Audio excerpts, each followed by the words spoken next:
한국, 장난하시는 겁니까? BBC 제작진이 아시아의 숨은 강국, 한국 특집 다큐를 만들고 싶습니다 라고 제안했을 때 저는 서류를 덮으며 말했습니다. 다큐 소재가 안 됩니다. 한국은 그냥 삼성 만드는 나라 아닙니까? K-팝이나 다루시죠. 25년간 아시아 안보를 연구한 전문가로서 제 판단은 확고했습니다. 한국은 미국 없으면 3일도 못 버티는 나라, 북한 때문에 언제 무너질지 모르는 불쌍한 분단국가, GDP는 영국의 절반밖에 안 되는 작은 나라. 그런데 젊은 여성 프로듀서가 제게 물었습니다. 그럼 전문가님, 왜 폴란드는 독일 무기를 안 사고 한국 무기를 샀을까요? 왜 사우디 왕실은 한국 기업한테 물을 의존할까요? 저는 대답하지 못했습니다. 그리고 3일 후 저는 깨달았습니다. 제가 25년간 얼마나 무지했는지를. BBC 생방송 스튜디오, 붉은 불빛이 켜지고 카메라가 저를 향했을 때 저는 떨리는 목소리로 시작했습니다. 그날 밤 영국 시청자 500만 명이 충격에 빠졌고, 다음날 영국 8대 일간지 전부가 일면에 같은 단어를 올렸습니다. 코리아. 안녕하세요. 저는 영국 국방부 국제안보 전략 컨설턴트 데이비드 체인벌린입니다. 지금부터 제가 한국을 무시하다가 어떻게 무릎 꿇게 됐는지 그 충격적인 3일간의 이야기를 들려드리겠습니다. 2024년 11월 런던 웨스트민스터에 있는 제 사무실로 한 통의 전화가 걸려옵니다. BBC 다큐멘터리 제작팀입니다. 저는 영국 국방부 산하 국제안보연구소 수석 연구원으로 일하고 있습니다. 옥스퍼드에서 국제관계학 박사 학위를 받았고 NATO 브뤼셀 본부에서 12년간 근무했죠. G7 정상회담 안보 브리핑을 여러 차례 맡았고 유럽 주요 싱크탱크에서 강연 요청이 끊이지 않습니다. 솔직히 말하면 저는 제 분야에서 최고라고 자부합니다. 중국의 군사 확장, 러시아의 우크라이나 침공, 중동의 지정학적 변화, 이 모든 것을 꿰뚫고 있다고 생각하죠. 전화를 받자 상대방은 BBC 시사 다큐멘터리 팀의 수석 프로듀서라고 밝힙니다. 체인벌린 박사님, 저희가 새로운 다큐 시리즈를 기획 중인데요. 제목이 아시아의 숨은 강국입니다. 첫 편으로 한국을 다루려고 하는데 자문을 부탁드리고 싶습니다. 저는 웃음이 나옵니다. 한국이라니 프로듀서님, 죄송하지만 한국은 다큐 소재로 적합하지 않습니다. 시청자들이 관심 가질 만한 내용이 없어요. 하지만 박사님, 한국은 세계 10위권 경제대국이고 저는 그의 말을 끊습니다. 경제 규모만 보면 그렇죠. 하지만 실제로 뭡니까? 삼성 스마트폰 만들고 현대차 수출하는 나라. 요즘 젊은이들이 좋아하는 BTS나 K-팝 정도? 그건 문화 예능 프로그램 소재지. 국제안보 다큐 주제가 아닙니다. 전화 너머로 잠시 침묵이 흐릅니다. 알겠습니다. 그럼 직접 만나서 한 번만 더 말씀드려도 될까요? 30분만 시간 내주시면 감사하겠습니다. 저는 한숨을 쉬며 일정을 확인합니다. 어차피 다음 주 화요일 오후가 비어있죠. 좋습니다. 다음 주 화요일 3시 제 사무실로 오세요. 일주일 후 약속 시간에 두 사람이 찾아옵니다. 40대 중반의 수석 프로듀서와 30대 초반으로 보이는 젊은 여성입니다. 안녕하세요, 박사님. 저는 제임스 하워드 수석 프로듀서입니다. 그리고 이쪽은 저희 팀의 부프로듀서 사라 톰슨입니다. 악수를 나누고 그들을 회의 테이블로 안내합니다. 창밖으로 템스강이 보이고 멀리 빅벤의 시계탑이 흐린 하늘 아래 서 있습니다. 제임스 프로듀서가 태블릿을 꺼내며 말을 시작합니다. 박사님, 저희는 브렉시트 이후 영국이 새로운 파트너를 찾아야 한다는 관점에서 이 다큐를 기획했습니다. 아시아에서 일본, 인도만 보는 건 시야가 좁다고 생각했죠. 저는 팔짱을 끼고 그의 말을 듣습니다. 그래서 한국을 조명하고 싶다는 겁니까? 네, 맞습니다. 한국은 반도체, 배터리, 조선 같은 분야에서 저는 손을 들어 그를 멈춥니다. 프로듀서님, 제가 솔직히 말씀드리죠. 저는 25년간 아시아를 연구했습니다.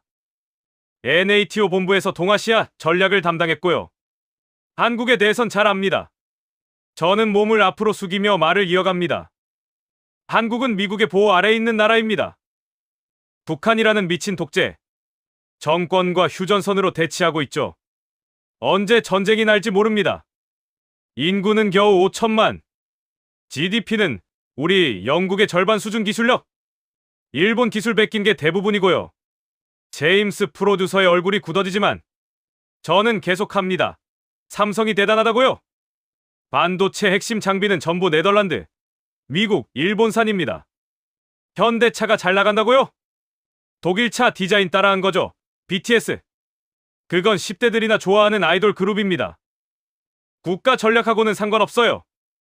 저는 등받이에 몸을 기댑니다. 한국 특집 다큐를 만들면 시청률 처참할 겁니다. 영국 시청자들은 K-팝 스타나 삼성 스마트폰 만드는 과정 보고 싶어 하지 않아요. 차라리 중국의 위협이나 인도의 부상을 다루는 게 훨씬 낫습니다. 제임스 프로듀서는 아무 말 없이 태블릿을 내려놓습니다. 분위기가 어색해지죠.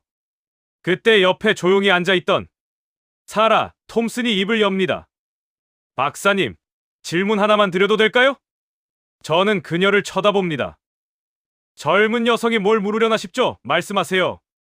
사라는 태블릿을 조작해서 저에게 화면을 보여줍니다. 폴란드 국방부 발표 자료입니다. 박사님은 폴란드가 최근 대규모 무기 도입 계약을 체결한 거 아시죠? 당연히 압니다. 러시아 위협 때문에 군비 증강 중이지 않습니까? 그럼 폴란드가 어느 나라 무기를 샀는지 아십니까? 저는 자신 있게 대답합니다. 독일이나 미국 아닙니까? 레오파드 전차나 에이브럼스 전차를 도입했을 겁니다. NATO 회원국이니까 당연한 선택이죠. 사라가 고개를 젓습니다. 아닙니다. 폴란드는 한국에서 K 전차 180대와 K9 자주포 212문을 샀습니다. 계약 금액만 140억 달러가 넘어요. 저는 눈을 깜빡입니다. 뭐라고요? 게다가 루마니아, 노르웨이, 핀란드, 에스토니아도 한국 무기를 도입했거나 도입 중입니다. 저는 말문이 막힙니다. 이건 처음 듣는 이야기죠. 사라는 멈추지 않습니다, 박사님. 그럼 또 하나 여쭤볼게요. 사우디아라비아 왕실이 마시는 물이 어디서 만들어지는지 아십니까? 물이요? 내중동은 석유는 많지만 물이 없잖아요. 바닷물을 담수로 바꾸는 해수담수와 플랜트가 필요한데 사우디, UAE, 카타르의 주요 플랜트 대부분을 한국 기업이 건설하고 운영합니다. 저는 아무 말도 하지 못합니다. 사라가 다시 묻습니다. 코로나 팬데믹 때 우리가 맞은 백신 상당수가 어디서 생산됐는지 아십니까?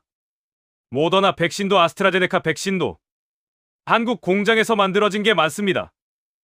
삼성바이오로직스와 SK바이오사이언스요. 제 얼굴이 뜨거워지는 걸 느낍니다.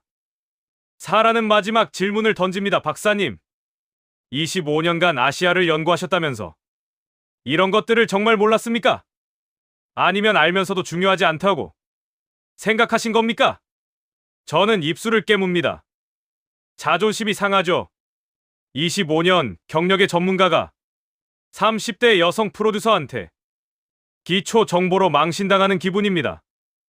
제임스 프로듀서가 조심스럽게 말합니다. 박사님, 저희가 드릴 수 있는 자문료는 넉넉합니다. 그리고 이건 박사님 경력에도 도움이 될 겁니다. BBC 프라임타임 다큐에 전문가로 출연하시는 거니까요. 저는 창밖을 바라봅니다. 템스강 위로 비가 내리기 시작합니다. 솔직히 화가 납니다. 이 젊은 프로듀서가 몇 가지 자료 들고 와서 저를 무시하는 것 같죠. 하지만 동시에 궁금해지기도 합니다. 정말 제가 뭔가를 놓쳤을까? 저는 그들을 돌아보며 말합니다. 좋습니다. 3일 주시죠. 3일 안에 제가 한국에 대한 완벽한 분석 보고서를 만들어 드리겠습니다. 그리고 그걸 보시면 아마 다큐 기획을 취소하고 싶으실 겁니다. 제 목소리에는 오만함이 가득합니다. 왜냐하면 한국은 여러분이 생각하는 것만큼 대단한 나라가 아니라는 걸 제가 증명할 테니까요. 사라가 미소를 짓습니다. 그 미소가 왠지 도발적으로 느껴지죠. 기대하겠습니다. 박사님, 그들이 나간 후 저는 책상에 앉아 컴퓨터를 켭니다. 손가락에 힘이 들어갑니다. 한국? 겨우 5천만 인구에 북한 리스크 안고 있는 나라? 제가 3일이면 충분히 정리할 수 있을 겁니다. 삼성 빼면 뭐가 있겠습니까? BTS 빼면 뭐가 남겠습니까? 저는 영국 국방부 데이터베이스에 접속합니다. 한국 관련 최신 보고서를 검색하기 시작하죠. 그리고 첫 번째 파일을 열자 저는 뭔가 이상하다는 걸 느낍니다. 숫자가 제 예상과 다릅니다. 하지만 그때는 몰랐습니다. 이것이 제 인생에서 그날 밤 저는 사무실에 남습니다. 동료들이 하나둘 퇴근하고 건물이 조용해질 때까지 저는 컴퓨터 앞에 앉아 있습니다. 한국.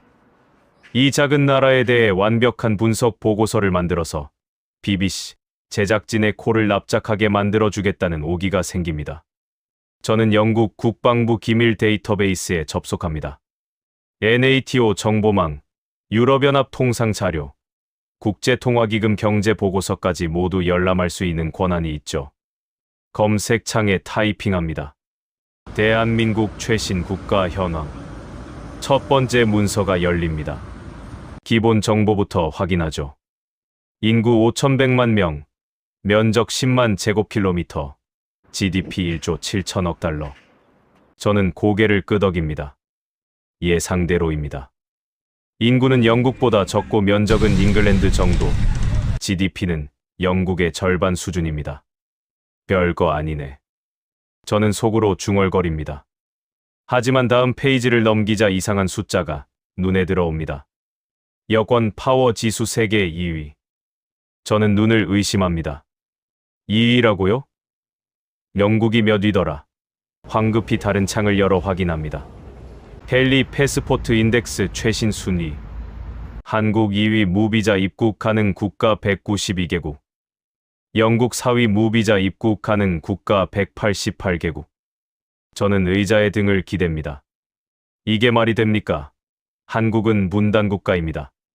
북한과 휴전 상태고 지정학적 리스크가 높은 나라죠. 그런데 왜 한국 여권이 영국보다 환영받는 겁니까? 뭔가 잘못됐을 겁니다. 저는 출처를 다시 확인합니다. 헨리 패스포트 인덱스, 국제항공운송협회 공식 데이터. 오류가 아닙니다. 저는 다음 자료로 넘어갑니다. 산업 현황 보고서. OECD가 작성한 글로벌 공급망 분석 자료입니다. 화면에 복잡한 그래프들이 나타나고 저는 하나씩 읽어 내려갑니다. 반도체 글로벌 점유율 한국 63%, 디스플레이 글로벌 점유율 한국 81%, 배터리 글로벌 점유율 한국 47%, 조선 글로벌 점유율 한국 42%. 저는 마우스 스크롤을 멈춥니다. 이 숫자들이 정확한 겁니까? 한국이 반도체의 63%를 생산한다고요? 저는 각 줄을 확인합니다. 메모리 반도체 기준이라고 적혀 있습니다. 삼성전자와 SK하이닉스의 합산 점유율입니다. 하지만 이건 단순 조립 아닙니까? 핵심 기술은 어차피 미국이나 일본 거 아닙니까? 저는 더 깊이 파고듭니다. 반도체 설계 기술, 공정 기술, 소재 기술 관련 자료를 검색합니다. 그런데 이상합니다.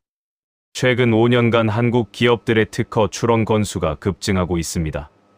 특히 파운드리 공정 기술에서 삼성전자가 대만 기업과 치열하게 경쟁 중이라고 나옵니다. 단순 조립이 아니라 원천 기술 확보에 성공하고 있다는 뜻입니다.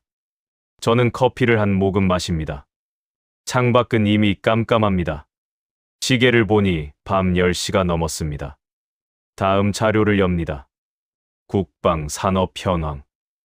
NATO 정보국이 작성한 글로벌 방산 수출 동향 보고서입니다.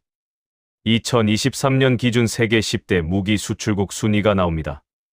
미국 1위, 러시아 2위, 프랑스 3위. 여기까지는 예상대로입니다.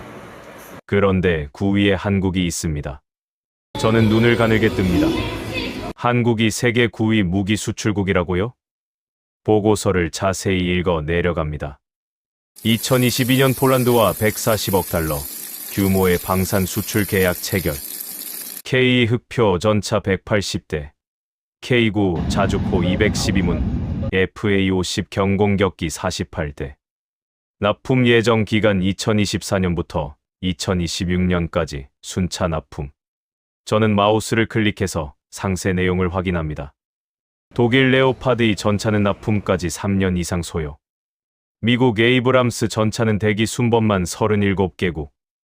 반면 한국 K 전차는 계약 후 3개월 만에 첫 납품 완료. 3개월이라고요? 저는 다시 한번 확인합니다. 오타가 아닙니다. 실제로 2023년 6월 계약 후 9월에 첫 선박이 폴란드, 그디냐 항구에 도착했다고 나옵니다. 저는 의자에서 일어나 창가로 갑니다. 템스강 너머로 런던의 야경이 펼쳐져 있습니다. 머릿속이 복잡해집니다. 3개월 납품이 가능하다는 건 뭘 의미합니까? 생산 능력이 압도적이라는 뜻입니다. 재고를 쌓아뒀거나 아니면 공장을 24시간 불가동할 수 있는 시스템이 있다는 겁니다. 저는 다시 책상으로 돌아와 검색합니다. 한국 방산업체 생산 능력, 현대로템 전차 공장, 한화디펜스 자주포 공장 관련 자료가 나옵니다. 연간 생산 가능 대수가 표시됩니다. 그런데 여기 주석이 달려 있습니다. 전시 생산 체제 전원 시 생산량 3배 증대 가능. 저는 이 문장을 다시 읽습니다.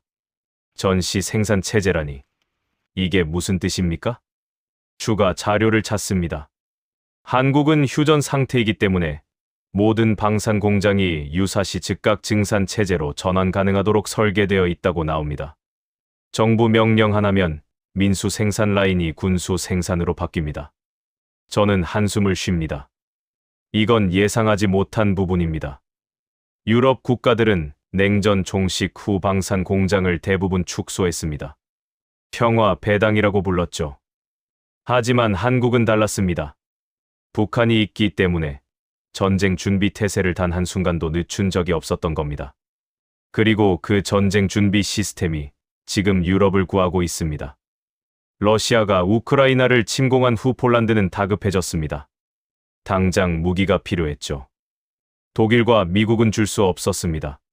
생산 능력이 없었으니까요. 하지만 한국은 달랐습니다. 주문하면 바로 만들어줬습니다. 3개월 만에 전차가 도착했습니다. 폴란드 국방장관이 환호했다는 기사가 눈에 들어옵니다. 저는 시계를 봅니다. 자정이 넘었습니다. 내일 아침 회의가 있는데 집에 가야 할 시간입니다. 하지만 저는 일어서지 못합니다. 뭔가 놓치고 있다는 느낌이 듭니다. 여권 파워, 반도체 점유율, 방산 수출. 이 숫자들이 단순한 통계가 아니라 뭔가 더 큰 그림의 일부라는 생각이 들기 시작합니다. 저는 새 검색을 시작합니다. 한국 디지털 정부 시스템, 행정 효율성. 그리고 그때 저는 정말로 등골이 서늘해지는 자료를 발견합니다. 재난지원금 지급 속도 국가별 비교. 한국 평균 1분, 미국 평균 3주, 영국 평균 2주, 일본 평균 6개월. 1분이라고요? 저는 화면을 응시합니다. 이건 오타가 아닙니까? 저는 그 숫자를 믿을 수가 없습니다. 1분이라니 5천만 국민에게 돈을 지급하는데 1분밖에 안 걸린다고요? 출처를 확인합니다. 세계은행 디지털 정부 효율성 보고서 2023년판입니다. 공식 문서입니다. 장난이 아닙니다. 저는 상세 내용을 읽어 내려갑니다. 한국 정부는 코로나19 재난지원금을 전 국민에게 지급할 때 신청 후 평균 1분 이내에 계좌로 입금 완료했다고 나옵니다. 어떻게 그게 가능한지 설명이 이어집니다. 한국은 모든 국민의 금융정보, 주소, 가족 관계가 하나의 통합 전산망으로 연결되어 있습니다. 주민등록 시스템, 국세청 과세 데이터, 은행 계좌 정보가 실시간으로 동기화됩니다. 정부가 지급 버튼을 누르면 자격 확인부터 송금까지 자동으로 처리됩니다.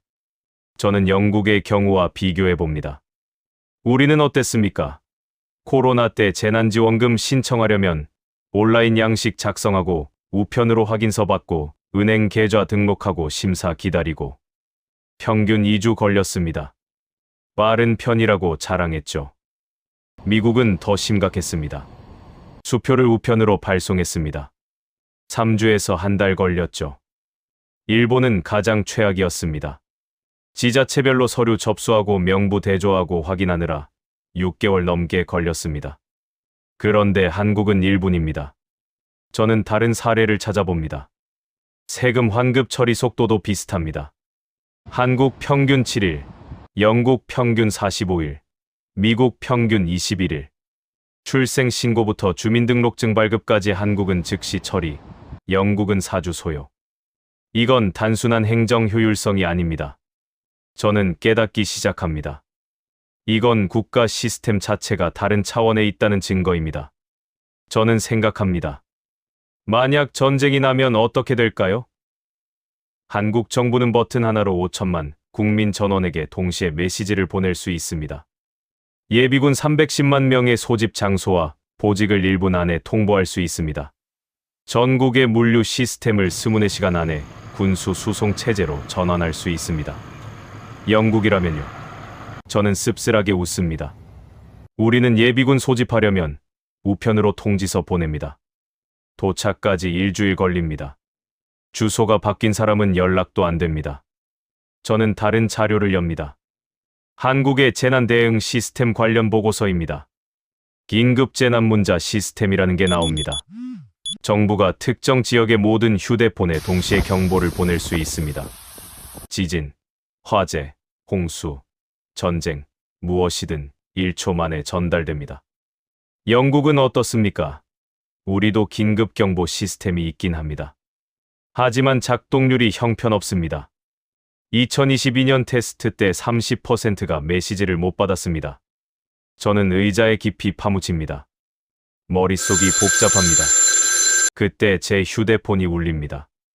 문자 메시지입니다. 아내입니다. 여보, 아직도 사무실이에요. 내일 아침 일찍 회의 있잖아요. 저는 한숨을 쉬며 답장을 보냅니다. 응, 곧 갈게. 급한 보고서 정리 중이야.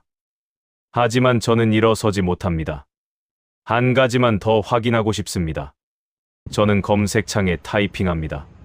한국 사회 치안 수준, 범죄율 국제 비교. 자료가 나옵니다. OECD 회원국 살인율 통계. 인구 10만 명당 살인 사건 발생 건수. 한국 0.6건, 영국 1.2건, 미국 6.3건. 한국이 가장 낮습니다. 저는 다른 범죄 통계도 확인합니다. 강도, 절도, 폭력. 모든 항목에서 한국이 OECD 최하위권입니다. 그런데 여기 흥미로운 주석이 있습니다. 한국은 CCTV 밀도가 세계에서 가장 높지만 범죄율은 가장 낮다. 감시 사회라는 비판도 있지만 국민 대다수는 안전을 위해 기꺼이 수용한다. 저는 영상 자료를 찾아봅니다. 서울 강남의 한 카페 CCTV 영상이 나옵니다. 손님이 자리를 비웁니다. 테이블 위에 노트북과 지갑과 스마트폰이 그대로 놓여 있습니다. 10분이 지납니다. 20분이 지납니다. 30분이 지납니다. 수많은 사람이 그 테이블 옆을 지나갑니다.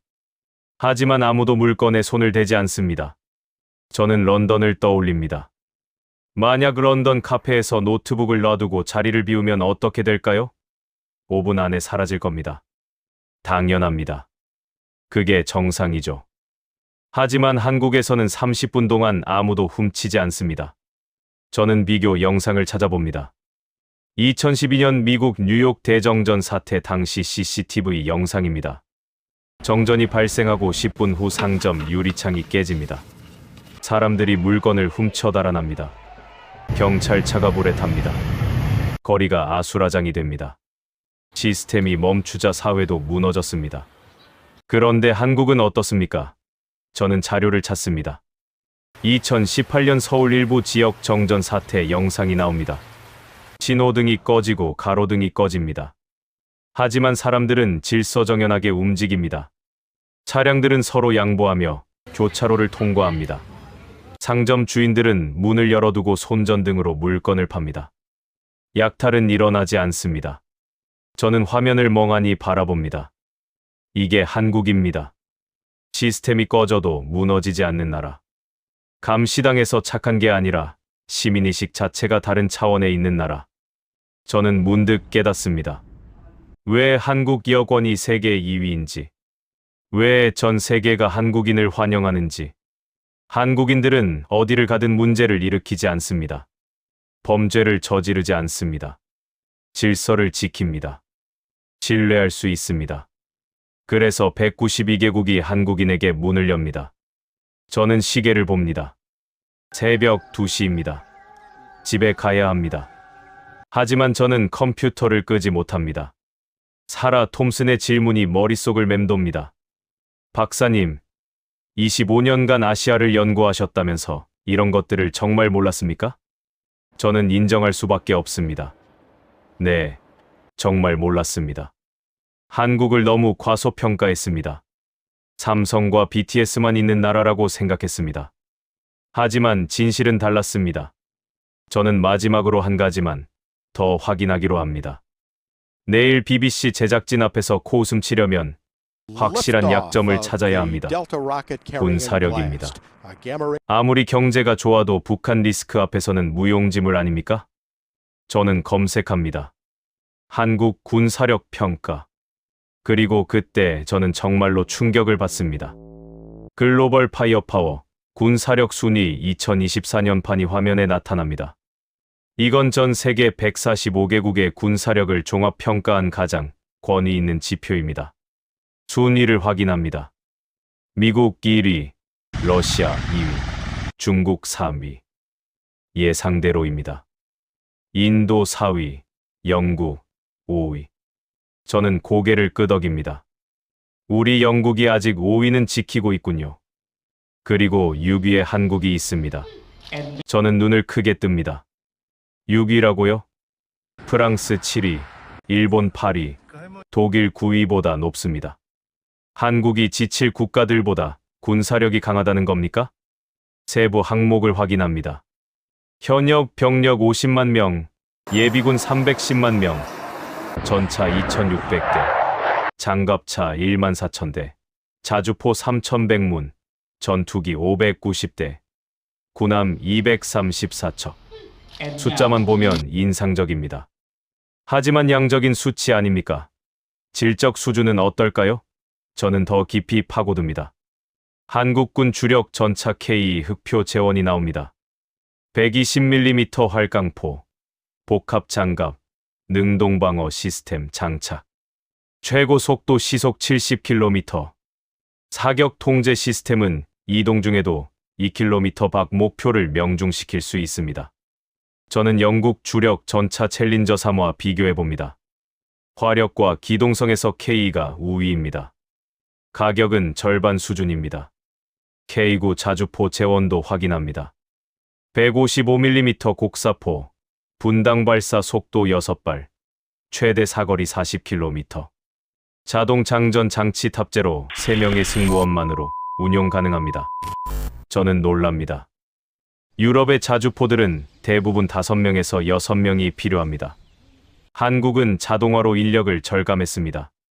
그만큼 효율적이라는 뜻입니다. 하지만 저는 여전히 의심스럽습니다. 이건 카탈로그 스펙 아닙니까? 실제 전투에서 검증됐습니까? 저는 검색합니다. K9 자주포 실전 배치 현황.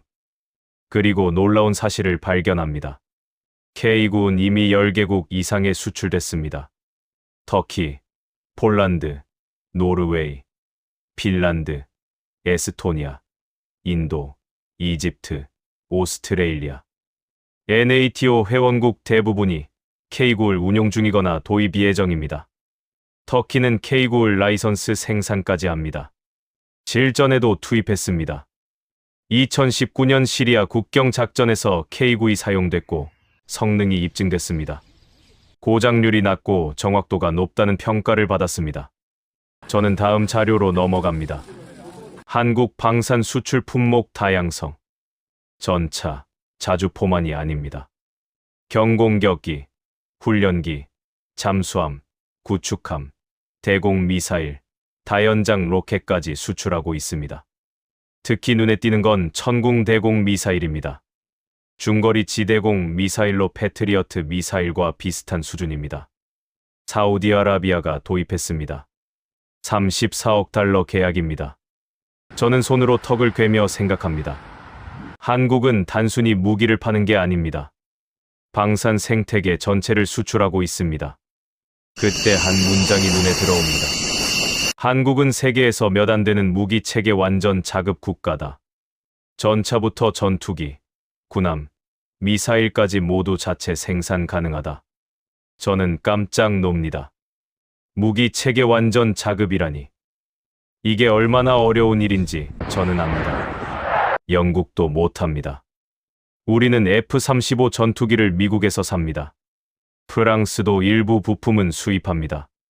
전 세계에서 주요 무기를 100% 자체 생산할 수 있는 나라는 미국, 러시아, 중국 정도입니다.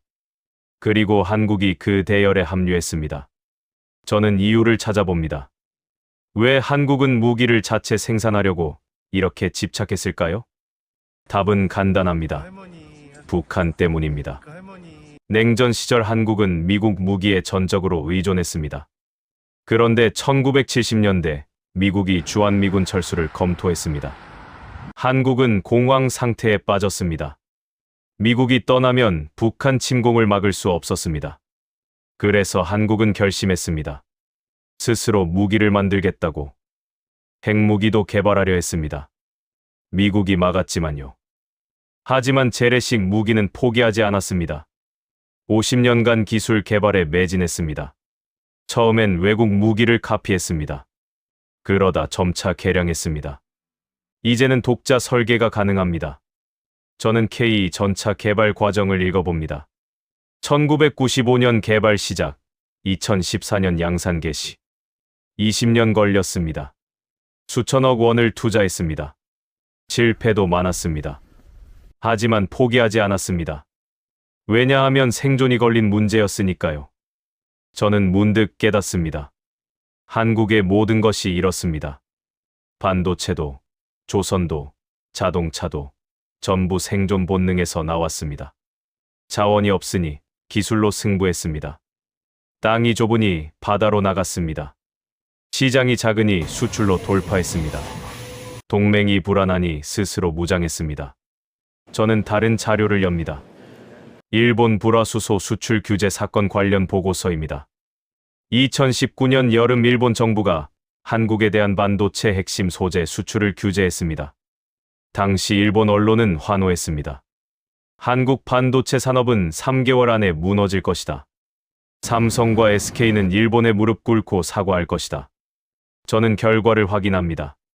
3개월 후 한국은 고순도 불화수소 국산화에 성공했습니다. 솔브레인, 동진세미캠 같은 중소기업들이 해냈습니다. 6개월 후 삼성전자는 일본산 불화수소 사용을 완전히 중단했습니다. 국산 제품으로 100% 대체했습니다.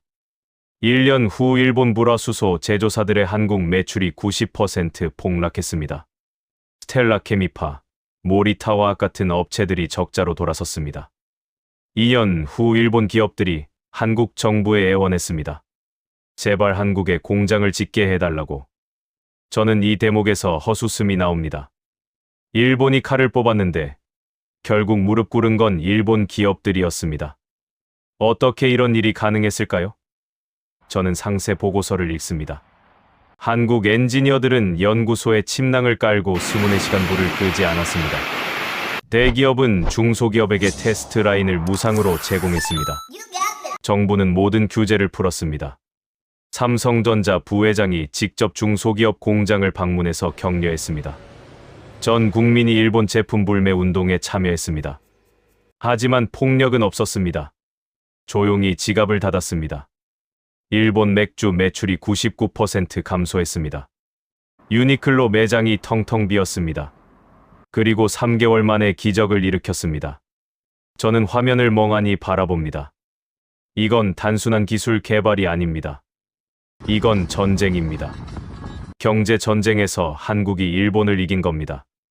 일본은 100년 넘게 쌓은 화학 기술력을 자랑했습니다. 한국은 그걸 3개월 만에 따라잡았습니다. 어떻게 가능했을까요? 저는 답을 압니다. 한국인들은 위기가 닥치면 변합니다. 평소에는 조용하지만 전쟁이 시작되면 전사가 됩니다. 저는 시계를 봅니다. 새벽 4시입니다. 날이 밝기 시작합니다. 창밖으로 템스강에 아침 안개가 깔려 있습니다. 저는 컴퓨터 화면을 끕니다. 눈이 따갑습니다. 머리가 지끈거립니다. 하지만 잠이 오지 않습니다. 3일 후 BBC 제작진을 만나야 합니다. 한국은 대단한 나라가 아니라고 증명하려고 했습니다. 하지만 지금 제 손에는 정반대의 증거들이 쌓여 있습니다. 한국은 작은 나라가 아닙니다. 너무 거대해서 우리가 보지 못했던 것입니다. 저는 가방을 챙겨 사무실을 나섭니다. 복도는 텅 비어 있습니다. 엘리베이터를 타고 1층으로 내려갑니다.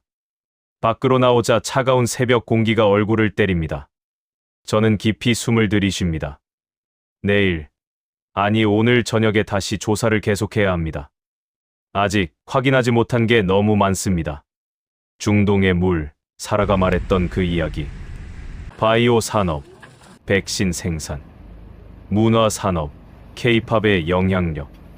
그리고 가장 중요한 것. 한국인들의 정신. 무엇이 그들을 이렇게 만들었는가? 저는 택시를 잡아 타고 집으로 향합니다. 차창 밖으로 런던의 아침 풍경이 지나갑니다. 하지만 제 머릿속에는 이미 한국이 가득합니다. 특히 눈에 띄는 건 천궁대공 미사일입니다. 중거리 지대공 미사일로 패트리어트 미사일과 비슷한 수준입니다. 사우디아라비아가 도입했습니다. 34억 달러 계약입니다. 저는 손으로 턱을 괴며 생각합니다. 한국은 단순히 무기를 파는 게 아닙니다. 방산 생태계 전체를 수출하고 있습니다. 그때 한 문장이 눈에 들어옵니다. 한국은 세계에서 몇 안 되는 무기 체계 완전 자급 국가다. 전차부터 전투기, 군함, 미사일까지 모두 자체 생산 가능하다. 저는 깜짝 놀랍니다. 무기 체계 완전 자급이라니. 이게 얼마나 어려운 일인지 저는 압니다. 저는 시계를 봅니다. 새벽 4시입니다. 날이 밝기 시작합니다. 창밖으로 템스강에 아침 안개가 깔려 있습니다. 저는 컴퓨터 화면을 끕니다. 눈이 따갑습니다. 머리가 지끈거립니다. 하지만 잠이 오지 않습니다. 3일 후 BBC 제작진을 만나야 합니다. 한국은 대단한 나라가 아니라고 증명하려고 했습니다. 하지만 지금 제 손에는 정반대의 증거들이 쌓여 있습니다. 한국은 작은 나라가 아닙니다. 너무 거대해서 우리가 보지 못했던 것입니다. 저는 가방을 챙겨 사무실을 나섭니다. 복도는 텅 비어 있습니다. 엘리베이터를 타고 1층으로 내려갑니다. 밖으로 나오자 차가운 새벽 공기가 얼굴을 때립니다. 저는 깊이 숨을 들이쉽니다.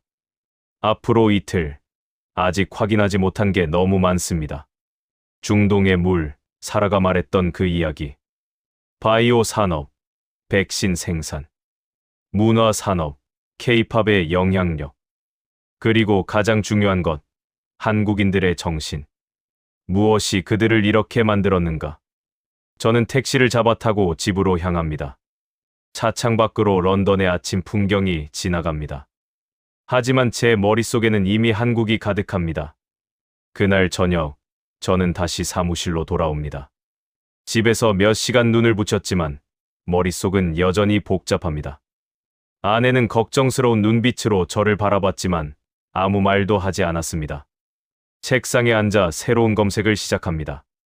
오늘은 사라가 언급했던 중동의 물 이야기를 파고들어야 합니다. 검색창에 타이핑합니다. 중동 해수담 수화 플랜트 한국 기업. 자료가 쏟아집니다. 두산에너빌리티, 한국 최대 담수화 플랜트 건설 기업입니다. 중동 시장 점유율이 나옵니다. 사우디아라비아 65%, UAE 58%, 카타르 71%. 저는 눈을 의심합니다. 이게 정말입니까? 중동 국가들의 물 생산 절반 이상을 한국 기업이 책임지고 있다는 겁니까? 상세 자료를 열어봅니다. 사우디아라비아 슈아이바 담수화 플랜트, 하루 생산량 88만 톤. 이건 100만 명이 하루 동안 사용할 수 있는 양입니다. 건설사는 두산에너빌리티입니다. UAE 타웰라 담수화 플랜트, 하루 생산량 90만 톤. 역시 한국 컨소시엄이 건설했습니다. 카타르 라스라판 담수화 플랜트, 하루 생산량 63만 톤. 한국 기업이 운영 중입니다. 저는 계산기를 두드립니다. 이 세 개 플랜트만 합쳐도 하루 241만 톤입니다. 약 300만 명이 사용할 수 있는 물입니다. 그런데 이게 전부가 아닙니다. 중동 전역에 한국이 건설한 담수화 플랜트가 수십 개 더 있습니다. 총 생산량을 합치면 하루 1000만 톤이 넘습니다. 저는 잠시 멈춥니다. 1000만 톤이면 얼마나 많은 겁니까? 런던 전체 인구가 하루 동안 사용하는 물의 2배가 넘는 양입니다. 그리고 이 모든 물이 한국 기술로 만들어집니다. 저는 담수화 기술에 대해 검색합니다. 역삼 투합 방식, 다단 증발 방식, 두 가지 주요 기술이 있습니다. 한국 기업들은 두 방식을 모두 구현할 수 있습니다. 더 중요한 건 운영입니다. 담수화 플랜트는 건설보다 운영이 어렵습니다. 고장나면 물 공급이 중단됩니다. 중동 같은 사막 지역에서 물이 끊기면 어떻게 됩니까? 저는 2019년 사우디아라비아 슈케이크 플랜트 고장 사건 기록을 찾아봅니다. 프랑스 기업이 건설한 플랜트였습니다. 펌프 고장으로 이틀간 가동이 중단됐습니다. 수도 리야드 일부 지역에 물 공급이 끊겼습니다. 사우디 정부가 비상사태를 선포했습니다. 반면 한국 기업이 운영하는 플랜트들의 가동률은 평균 98%입니다. 거의 멈추지 않습니다. 저는 이유를 찾아봅니다. 한국 엔지니어들이 현장에 상주합니다. 스문의 시간 모니터링 시스템을 구축했습니다. 고장 징후가 보이면 즉시 부품을 교체합니다. 예방 정비에 집중합니다. 그리고 결정적으로 한국 기업들은 부품 공급망을 완벽하게 통제합니다. 핵심 부품을 한국 공장에서 직접 제조합니다. 필요하면 48시간 안에 중동 현장으로 공수합니다. 유럽 기업들은 어떻습니까? 부품을 여러 나라에서 조달합니다. 고장나면 부품 오기까지 일주일 걸립니다. 그 사이 플랜트는 멈춥니다. 저는 한 문장을 소리내어 있습니다. 만약 한국 기업들이 중동에서 철수하거나 부품 공급을 중단하면 사우디 왕실도 두바이의 마천루도 3일 안에 말라 죽는다. 저는 등받이에 몸을 기댑니다. 이건 단순한 비즈니스가 아닙니다. 이건 생존의 문제입니다. 중동 국가들은 한국 없이는 물을 마실 수 없습니다. 석유는 끊어도 며칠은 버팁니다. 불편하겠지만 살 수는 있습니다. 하지만 물이 끊기면 문명이 소멸합니다. 저는 다른 검색을 시작합니다. 한국 바이오 산업. 사라가 언급했던 백신 생산 이야기입니다. 삼성바이오로직스 자료가 나옵니다. 인천 송도에 있는 세계 최대 바이오 의약품 생산 시설입니다. 연간 생산 능력 62만 리터. 이게 얼마나 많은 양인지 감이 안 옵니다. 비교 자료를 찾아봅니다. 전 세계 바이오 의약품 생산 능력 중 한국이 차지하는 비중 약 30%. 미국 다음으로 많습니다. 코로나19 백신 생산 실적을 확인합니다. 모더나 백신, 삼성바이오로직스에서 위탁 생산. 아스트라제네카 백신, SK바이오사이언스에서 위탁 생산. 노바백스 백신, SK바이오사이언스에서 위탁 생산. 저는 수치를 확인합니다. 2021년부터 2023년까지 한국에서 생산된 코로나 백신은 총 15억 도즈가 넘습니다. 전 세계 인구의 5분의 1이 맞을 수 있는 양입니다. 왜 글로벌 제약사들이 한국에서 생산합니까? 저는 이유를 찾아봅니다. 첫째, 생산 능력입니다. 한국의 바이오 공장들은 규모가 큽니다. 대량 생산이 가능합니다. 둘째, 품질입니다. 미국 FDA와 유럽 EMA의 승인을 받은 시설입니다. 글로벌 기준을 충족합니다. 셋째, 속도입니다. 주문하면 빠르게 생산합니다.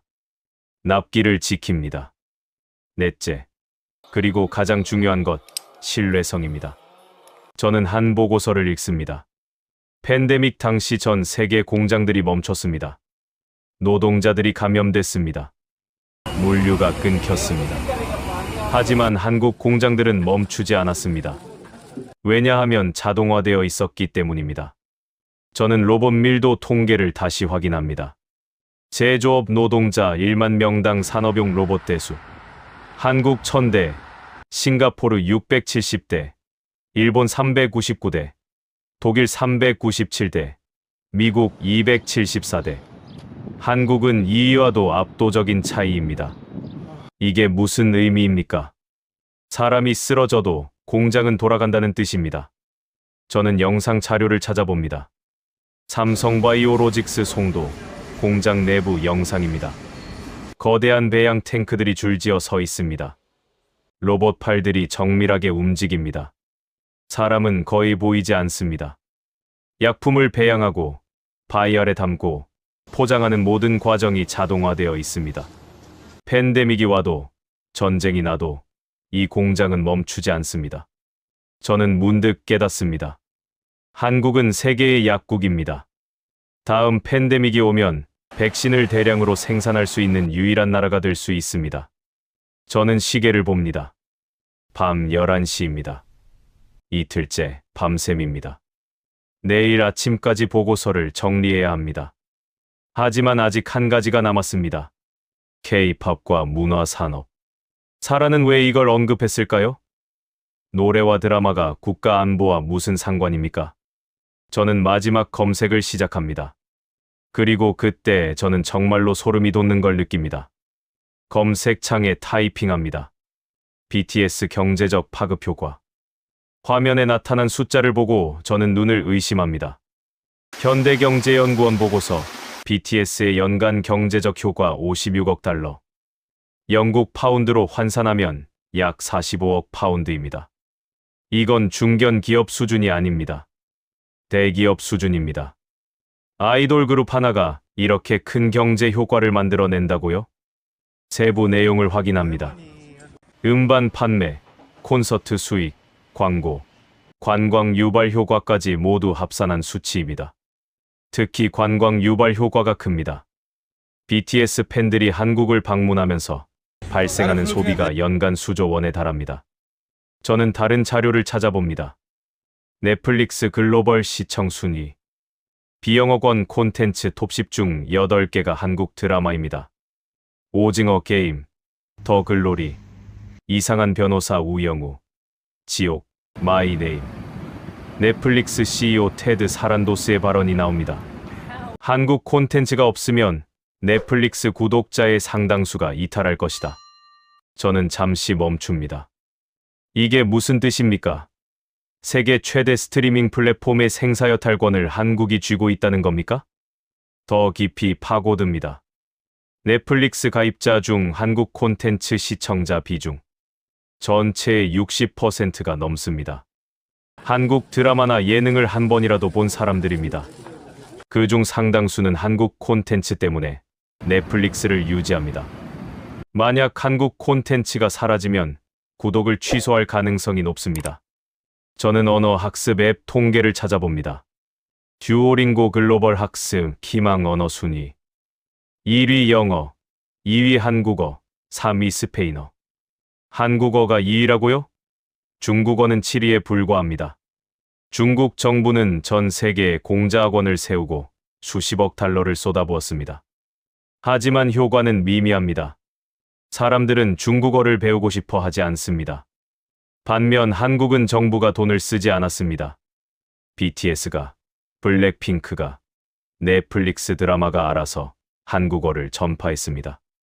전 세계 10대들이 자발적으로 한국어를 배우기 시작했습니다. 저는 유튜브 영상들을 찾아봅니다. 미국 고등학생들이 한국어로 대화하는 영상, 브라질 소녀들이 한국 음식을 만드는 영상, 프랑스 청년들이 한국 패션을 따라하는 영상. 이건 단순한 유행이 아닙니다. 저는 깨닫기 시작합니다. 과거 영국이 세계를 지배할 때 우리가 가장 먼저 한 일이 뭡니까? 영어를 가르쳤습니다. 영국식 교육을 심었습니다. 식민지 엘리트들이 영어를 쓰고 영국식으로 생각하게 만들었습니다. 총으로 땅을 뺏는 건 하수입니다. 고수는 언어와 문화로 정신을 지배합니다. 그리고 지금 한국이 바로 그걸 하고 있습니다. 저는 BTS 팬덤 아미의 규모를 확인합니다. 전 세계 약 1억 5천만 명. 블랙핑크 팬덤 블링크 약 8천만 명. K-드라마 정기 시청자 약 10억 명 이상. 이들은 단순한 팬이 아닙니다. 조직적이고 열정적이며 무엇보다 투표권이 있는 미래 세대입니다. 저는 2019년 일본 불매운동 당시 글로벌 팬덤의 반응을 찾아봅니다. 일본 정부가 한국에 경제 제재를 가하자 전 세계 BTS 팬들이 SNS에서 일본을 비난하기 시작했습니다. 해시태그 운동이 폭발했습니다. 보이콧 재팬 트렌드가 전 세계 트위터 1위를 차지했습니다. 미국, 유럽, 동남아시아, 남미 할 것 없이 젊은이들이 일본 제품 불매에 동참했습니다. 일본 정부가 예상하지 못한 변수였습니다. 한국 정부가 아무 말도 하기 전에 이미 전 세계에서 일본 때리기가 시작된 겁니다. 저는 손으로 턱을 괴며 생각합니다. 만약 어떤 나라가 한국을 공격한다면 어떻게 될까요? 한국 정부가 항해 성명을 내기도 전에 전 세계 20억 명의 젊은이들이 그 나라에 대한 보이콧을 시작할 겁니다. SNS에서 해시태그가 폭발하고 불매 운동이 번지고 자국 정부를 압박할 겁니다. 이건 핵무기보다 무서운 정서적 핵무기입니다. 한국은 투표권이 있는 전 세계 미래 세대를 감성적 인질로 잡고 있습니다. 저는 다른 각도로 생각해 봅니다. 문화는 가치관을 전파합니다. 지금 서양의 10대들은 무엇을 배우고 있습니까? 한국 드라마를 보면서 효도, 가족의 공동체 의식을 배웁니다.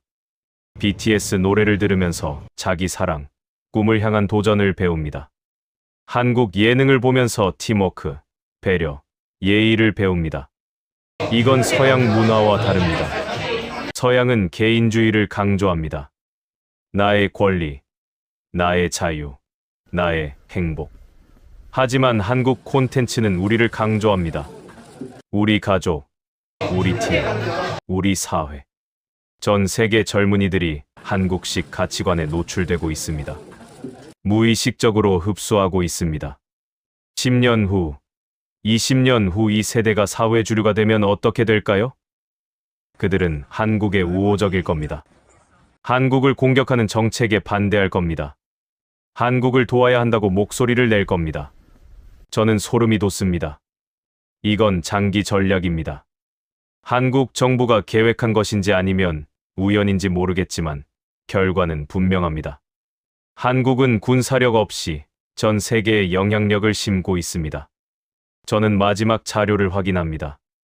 한국 문화산업 수출액 2023년 기준 약 135억 달러. 이건 방산 수출액과 맞먹는 수준입니다. 노래와 드라마로 전차와 자주포만큼 돈을 법니다. 그리고 무엇보다 중요한 건 문화는 적을 만들지 않는다는 겁니다. 무기를 팔면 반감을 삽니다. 하지만 드라마를 팔면 사랑을 받습니다. BTS 콘서트를 하면 환호를 받습니다. 저는 컴퓨터 화면을 끕니다. 3일간의 조사가 끝났습니다. 책상 위에는 출력한 자료들이 산더미처럼 쌓여 있습니다. 여권 파워, 반도체, 방산, 담수화, 바이오, 문화. 모든 분야에서 한국은 예상을 뛰어넘었습니다. 저는 한숨을 쉽니다. 3일 전 저는 BBC 제작진에게 큰 소리쳤습니다. 한국은 대단한 나라가 아니라고 증명하겠다고.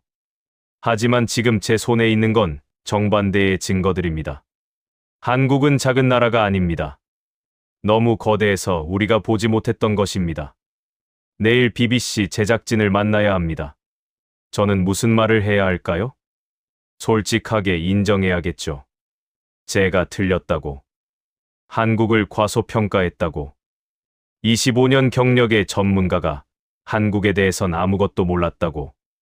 저는 가방을 챙겨 사무실을 나섭니다. 새벽 3시입니다. 런던 거리는 텅 비어 있습니다. 택시를 타고 집으로 가는 동안 저는 창밖을 바라봅니다. 런던의 야경이 지나갑니다. 과거의 영광이 서려 있는 도시입니다. 하지만 미래는 다를 겁니다. 저는 확신합니다. 21세기의 거인은 런던이 아닙니다. 워싱턴도 아닙니다. 베이징도 아닙니다. 서울입니다. 우리가 무시하고 있던 그곳입니다. 3일 후, 저는 BBC 텔레비전 센터 화이트 시티 스튜디오에 서 있습니다. 손에는 두툼한 보고서 파일이 들려 있습니다. 3일 밤낮으로 정리한 자료들입니다. 제임스 하워드 프로듀서와 사라 톰슨이 저를 맞이합니다. 그들은 저를 작은 회의실로 안내합니다. 박사님, 보고서 준비하셨다고요? 제임스가 묻습니다. 네, 준비했습니다. 저는 대답하지만 목소리에 힘이 없습니다. 사라가 제 얼굴을 자세히 봅니다. 박사님, 안색이 안 좋으신데 괜찮으세요? 3일간 거의 못 잤습니다. 자료가 예상보다 많아서요. 저는 파일을 테이블 위에 올려놓습니다. 제임스가 첫 페이지를 넘깁니다. 그리고 눈을 크게 뜹니다. 이게 전부 한국 관련 자료입니까? 그렇습니다. 여권 파워부터 반도체, 방산, 담수화, 바이오, 문화 산업까지 모두 포함되어 있습니다. 사라가 중간 페이지를 펼칩니다. 폴란드 무기 계약 관련 부분입니다. 그녀가 읽어 내려가다가 저를 쳐다봅니다. 박사님, 이 내용들이 전부 사실입니까? 한국이 유럽 5개국에 무기를 공급하고 중동의 물을 장악하고 있다는 게. 저는 고개를 끄덕입니다. 모두 공식 자료에서 확인한 사실입니다. 출처는 각주에 표시했습니다. 제임스가 페이지를 빠르게 넘기며 있습니다. 그의 표정이 점점 진지해집니다. 박사님, 솔직히 여쭤봐도 될까요? 3일 전 박사님은 한국이 다큐 소재가 안 된다고 하셨습니다. 그런데 지금 이 보고서를 보면 저는 그의 말을 끊습니다. 제가 틀렸습니다. 회의실이 조용해집니다. 저는 심호흡을 하고 말을 이어갑니다. 25년간 아시아 안보를 연구했지만 한국에 대해선 정말 아무것도 몰랐습니다. 삼성과 BTS만 있는 나라라고 생각했죠. 하지만 3일간 조사하면서 깨달았습니다. 제가 얼마나 무지했는지를. 사라가 조심스럽게 묻습니다. 그럼 박사님 의견이 바뀌신 겁니까? 의견이 바뀐 정도가 아닙니다. 저는 그녀를 똑바로 바라봅니다. 충격을 받았습니다. 한국은 작은 나라가 아닙니다. 너무 거대해서 우리가 보지 못했던 겁니다. 제임스가 파일을 덮으며 말합니다. 박사님, 이 내용을 다큐로 만들면 엄청난 반향이 있을 것 같은데요. 혹시 출연해 주시겠습니까? 전문가 인터뷰 형식으로요. 저는 잠시 망설입니다. 그리고 고개를 끄덕입니다. 하겠습니다. 하지만 한 가지 조건이 있습니다. 말씀하세요. 제 무지도 솔직하게 고백하고 싶습니다. 25년 경력 전문가가 한국을 얼마나 과소평가했는지, 그리고 얼마나 틀렸는지 말입니다. 그래야 시청자들도 자신을 돌아볼 수 있을 겁니다. 사라가 미소를 짓습니다. 그게 더 좋을 것 같습니다. 솔직함이 사람들의 마음을 움직일 테니까요. 그날 오후, 저는 BBC 스튜디오에서 2시간 동안 인터뷰를 합니다. 카메라 앞에서 저는 3일간 발견한 모든 것을 설명합니다. 여권 파워, 반도체, 폴란드 무기, 중동의 물, 백신 생산, K-팝의 영향력. 그리고 마지막으로 제 실수를 고백합니다. 저는 한국을 무시했습니다. 미국 없으면 못 버티는 나라, 북한 때문에 위험한 나라라고만 생각했습니다. 하지만 진실은 정반대였습니다. 인터뷰가 끝나고 저는 스튜디오를 나섭니다. 제작진이 편집에 들어갑니다. 방송은 2주 후 BBC 프라임타임에 나갈 예정입니다. 하지만 그날 저녁 예상치 못한 전화가 걸려옵니다. BBC 편집장입니다. 체인벌린 박사님, 방송 일정을 앞당기고 싶습니다. 이번 주 금요일 밤 9시 프라임타임에 특집으로 내보내려고 합니다. 왜 그렇게 갑자기? 총리실에서 연락이 왔습니다. 박사님 인터뷰 내용을 미리 브리핑 받았는데 이걸 가능한 한 빨리 국민들에게 알려야 한다고 하더군요. 저는 당황합니다. 총리실에서요? 네. 브렉시트 이후 영국의 새로운 파트너, 전략과 관련이 있다고 합니다. 어쨌든 금요일 밤 방송 확정입니다. 그리고 박사님, 한 가지 더 있습니다. 뭡니까? 방송 당일 스튜디오에 나와 주셨으면 합니다. 생방송으로 시청자 질문을 받는 시간을 가지려고요. 저는 잠시 망설이다가 승낙합니다. 알겠습니다. 금요일 저녁, 저는 다시 BBC 스튜디오에 있습니다. 이번엔 메인 스튜디오입니다. 좌석이 수백 개 있고 카메라가 여러 대 설치되어 있습니다. 저는 무대 옆 대기실에서 방송 시작을 기다립니다. 시계가 밤 9시를 가리킵니다. 스튜디오 모니터로 제 인터뷰가 나가기 시작합니다. 편집된 영상입니다. 45분짜리 특집 다큐멘터리입니다. 화면에 제 모습이 나옵니다. 저는 한국을 무시했습니다. 삼성과 BTS만 있는 나라라고 생각했습니다. 그리고 한국의 실체가 하나씩 공개됩니다. 폴란드 무기 계약, 중동 담수화, 백신 생산, K-팝 팬덤. 저는 모니터를 보면서 긴장합니다. 영국 시청자들이 이걸 어떻게 받아들일까요? 45분이 지나고 다큐가 끝납니다. 이제 생방송 시간입니다. 저는 무대로 나갑니다. 진행자가 저를 소개합니다. 오늘 특집 다큐에 출연하신 데이비드 체인벌린 박사님을 모셨습니다. 관객석에서 박수가 터집니다. 저는 자리에 앉습니다. 진행자가 첫 질문을 던집니다. 박사님, 솔직히 충격적인 내용이었습니다. 한국이 정말 그렇게 중요한 나라입니까? 저는 고개를 끄덕입니다. 네. 저도 3일 전까지는 몰랐습니다. 하지만 자료를 확인하면 할수록 놀라웠습니다. 한국은 그때입니다. 스튜디오 뒤쪽 문이 열립니다. 진행자가 놀란 표정으로 일어섭니다. 관객들이 웅성거립니다. 저도 뒤를 돌아봅니다. 그리고 저는 눈을 의심합니다. 영국 총리가 들어오고 있습니다. 생방송 중에 총리가 깜짝 등장한 겁니다. 영국 방송 역사상 전례 없는 일입니다. 총리가 무대로 걸어옵니다. 진행자는 당황해서 말을 잇지 못합니다. 총리가 마이크를 잡고 카메라를 향해 말합니다. 영국 국민 여러분, 저는 오늘 밤 여러분께 중요한 발표를 하기 위해 이 자리에 왔습니다. 스튜디오가 조용해집니다. 전국의 시청자들이 TV 앞에 모여들고 있을 겁니다. 총리가 계속 말합니다. 방금 보신 다큐멘터리는 사실입니다. 한국은 우리가 생각했던 것보다 훨씬 중요한 나라입니다. 브렉시트 이후 영국은 새로운 파트너가 필요합니다. 총리가 잠시 말을 멈추고 심호흡을 합니다. 저는 오늘 밤 공식 발표합니다. 영국 정부는 대한민국과 전략적 파트너십을 체결하기 위한 협상을 즉시 시작할 것입니다. 스튜디오가 폭발합니다. 관객석에서 환호성이 터져 나옵니다. 카메라 플래시가 터집니다. 저는 멍하니 총리를 바라봅니다. 총리가 저를 향해 손짓합니다.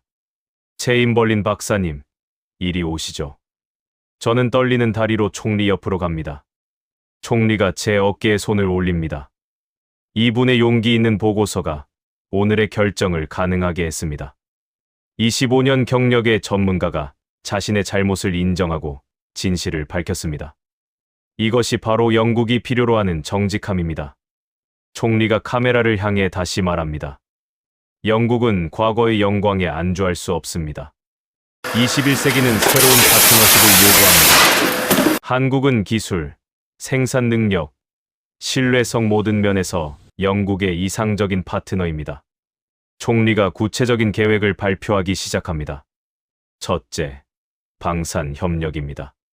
한국의 생산 능력과 영국의 기술력을 결합하겠습니다. 둘째, 바이오 산업 협력입니다. 다음 팬데믹에 공동 대응하겠습니다.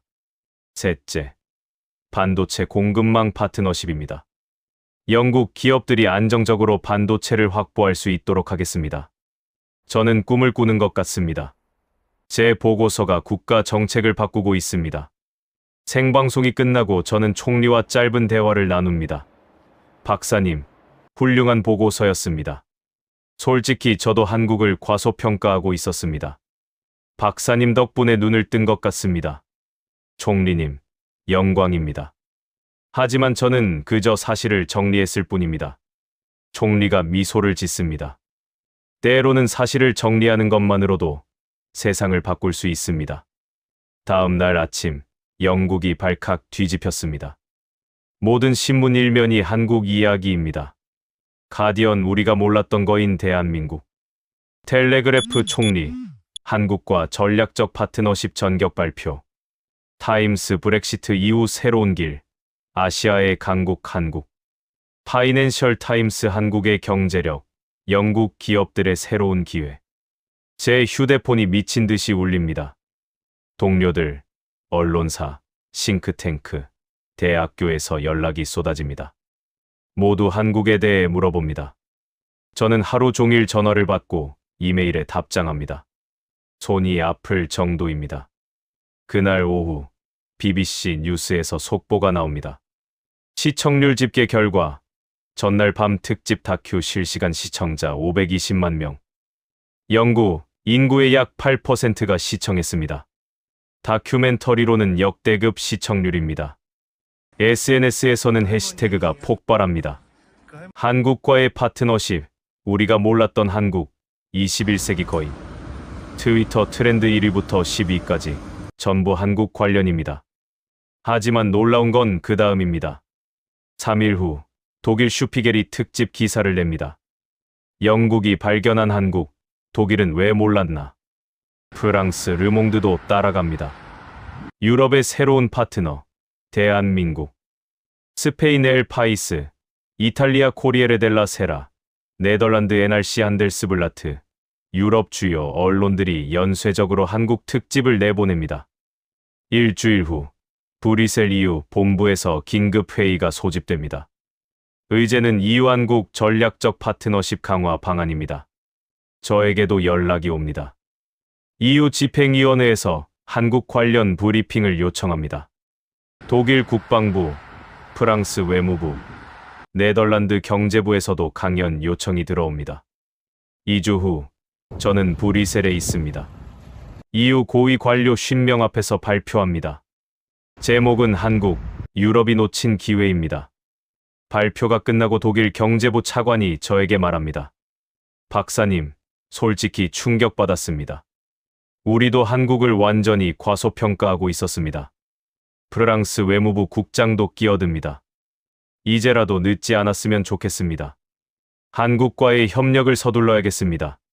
한 달 후, 저는 런던 사무실로 돌아옵니다. 책상 위에는 각국에서 온 초청장이 쌓여 있습니다. 워싱턴, 도쿄, 캔베라, 오타와, 심지어 서울에서도 강연 요청이 왔습니다. 그중 서울 초청장을 열어봅니다. 한국 국방부 산하연구소에서 보낸 것입니다. 한영안보협력 세미나에 기조연설자로 초청한다는 내용입니다. 저는 웃음이 나옵니다. 한 달 전만 해도 한국을 무시했던 제가 이제 한국에 가서 강연을 하게 됐습니다. 어느 날 저녁, 저는 사무실 창가에 서서 템스강을 바라봅니다. 런던의 야경이 아름답습니다. 빅벤의 시계탑에 불이 켜져 있고 타워 브리지가 반짝입니다. 이 도시는 한때 세계를 지배했습니다. 해가 지지 않는 제국의 수도였습니다. 하지만 그건 과거입니다. 21세기는 다릅니다. 땅의 크기가 아니라 기술의 깊이가 중요합니다. 식민지의 수가 아니라 파트너십의 질이 중요합니다. 그리고 그 기준에서 한국은 이미 거인입니다. 저는 문득 생각합니다. 25년간 저는 무엇을 봤을까요? 중국의 부상, 일본의 쇠퇴, 인도의 잠재력. 온갖 보고서를 썼습니다. 하지만 정작 가장 중요한 나라는 놓치고 있었습니다. 제 코앞에 있었는데도 보지 못했습니다.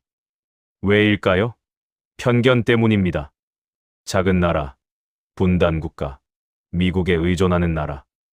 그런 선입견이 진실을 가렸습니다. 하지만 이제는 압니다. 한국은 작지 않습니다. 너무 거대해서 우리가 보지 못했던 것입니다. 제 휴대폰이 울립니다. BBC 제임스 프로듀서입니다.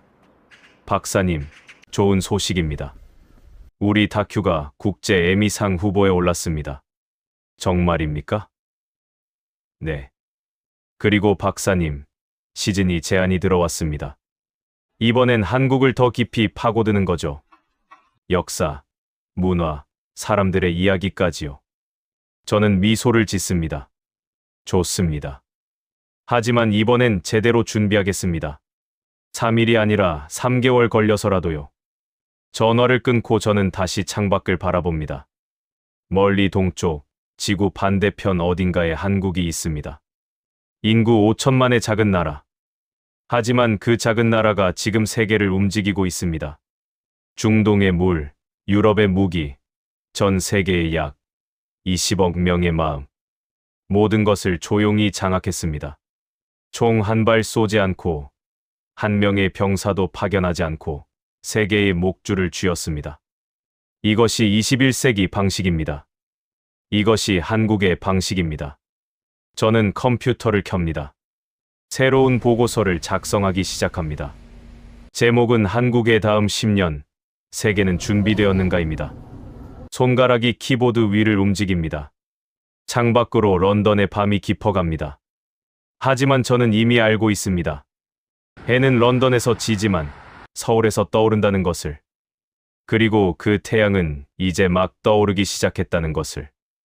여러분이 방금 읽으신 이야기는 픽션이지만 그 안의 숫자들은 모두 팩트입니다. 한국은 정말로 중동의 물을, 유럽의 무기를, 세계의 백신을 책임지고 있습니다. 여권 파워 세계 2위, 방산 수출 9위, 로봇 밀도 압도적 1위. 이 모든 것이 현실입니다. 우리는 스스로를 작은 나라라고 생각합니다. 하지만 세계는 이미 우리를 거인으로 보고 있습니다.